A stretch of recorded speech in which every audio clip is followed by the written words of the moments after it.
All right, folks, this is Harris Sultan, and I have another piece of good news to share with you, especially if you're an Englishman or an Englishwoman. Tommy Robinson has just been acquitted, or actually just been re-allowed to enter the capital of his country, i.e., London. Those of you who don't know, a few months ago, Tommy Robinson attended this pro Israel rally, this anti hate march rally, and the organizer of that protest, I think his name was um, Gideon Falter.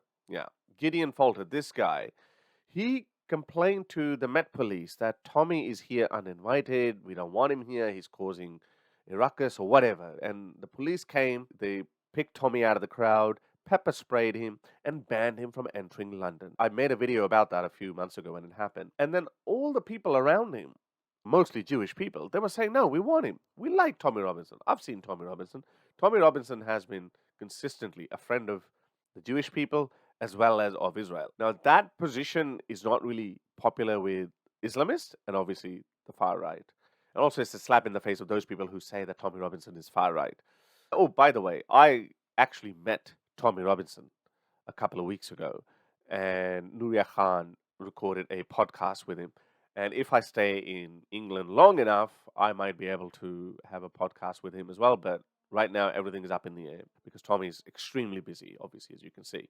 And I don't know when I'm going to fly back. So, in my experience, Tommy Robinson, I found him to be an absolute gentleman, a top bloke. He was so down to earth, he was so humble, he was so hospitable, and it was like as if I'm just talking to any other person. By the way, that Fulton guy, he was at the center of a controversy just a few days ago. You might remember on social media there was this Jewish guy wearing a kippah. He was being told by a Met police officer that, hey, you are visibly Jewish, so what are you doing here? You shouldn't be here around these pro Palestine marches. You are quite openly Jewish. This is a pro-Palestinian march. Right. I'm not accusing you of anything, but I'm worried about the reaction to you now. You've been escorted out of this area so you can go about your business, go where you like freely, or if you choose to remain here, because you are causing a breach of peace with these other people, you will be arrested. And we discuss this with you. If I remain here, you will arrest me. Because your presence here is antagonising a large group of people and we can't deal with all of them if they attack you or if they because your presence is attacking. Tactic. Before you get arrested. Watching your movement. That's right. This man's saying that he's going to start following me around watching my movement. That's right. We're all going to watch your movement and record you. We're here. Wait. No, the police ain't going to help you listen. So he complained and whinged about it, and he said, well, these pro-Palestine marches are so hateful that a Jewish person can't even walk around. He was complaining about it. He was crying about it. That made some headlines. But it's the same guy who got Tommy Robinson arrested because he wanted to look like, oh, we're not a part of the far right. We don't want to be hijacked by the far right. After meeting Tommy, I can assure you, I kind of knew this before, that this is how he would be. I actually wasn't surprised at all, but it's good to meet someone that you endorse or you like or you align with, to have at least once met properly. So I knew he would be very humble, he'd be a very down-to-earth guy, he'd be very polite, and yes, of course, if you push him, then of course, he's a feisty character. What he's been through, I reckon a lot of people would have broken down. As you guys know, I'm not really that big of a conspiracy theorist. I hate conspiracy theories. I don't think there was a great replacement theory. I think it was just politicians being politicians. They were lazy. They saw birth rates collapsing. So they thought, okay, we got to come up with a solution. Okay, let's start bringing in people from everywhere, regardless of what kind of cultural impact they're going to have on Britain itself, or France, or Germany. It's pretty much the same thing happening all across Europe and pretty much all over the West. So it was just politicians being politicians. I don't see there was a grand scheme. There was a plan behind it. Just like that, I don't agree with him on his stance on vaccines. I don't think I'll even get to talk about it because it's such a dead and boring topic. It's long gone. One fact that I always give to people is that 95% of Australian population got jabbed at least twice. Why did 1, 2, 5% of Australian population did not die? And yes, I know that some people claim that in 2023 more people died in 2022. But even if some deaths could be contributed directly to the vaccines, then it's still not significant. It's still not enough. We should have had population decline in noticeable percentages. Like 1% of Australian population has died, like 5% of Australian population has died, and nobody knows the answer. Then I would have taken you seriously that, oh, okay. Even then, that would not have proved that there was a grand conspiracy behind it.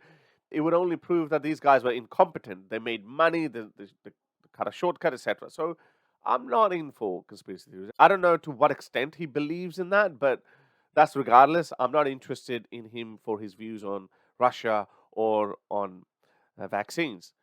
I'm interested in how well he fights this fight against the rise of Islamism in Britain, especially. And I think he disseminates that energy all across the Western world where it is needed the most.